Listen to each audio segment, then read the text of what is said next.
અમારે ભાજપ છોડવાની કોઈ અમને ભાજપ છોડવાથી મન દુઃખ થયું છે, પણ અમારી વાત જે સંગઠનના જે પ્રમુખ છે એ સંગઠનના અમે લીંબવાની સરપંચ, દરેક ગામના બૂથ પ્રમુખો અને બધા જ કીધું કે આમ આદમીવાળા 1000 મત છે ત્યાં ઉમેદવારી કરાવી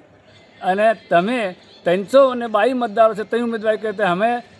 પક્ષમાં નુકસાન જાય છે એમ અમે વારંવાર રજૂઆત કરી, પણ આ જે સંગઠનના જે અધિકારી છે એ અમારું કોઈ આગેવાનું અને સરપંચનું કોઈ માનવા રાજી નહીં, એટલે અમારે અપક્ષ ઉમેદવારી કરવા પડી. અને તો પછી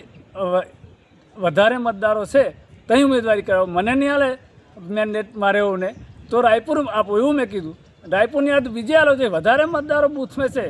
ત્યાં હાલો તો અમે જીતી શકીએ એમ, પણ એ લોકો કોઈ માનવા રાજી સંગઠનના પદાધિકારીઓ, એટલે અમારે અપક્ષો ભાજપ અપક્ષમાં જવું પડ્યું અને અમને અપક્ષ જીતશું તો અમે પાછા ભાજપમાં જ જવાના છે, અમે કંઈ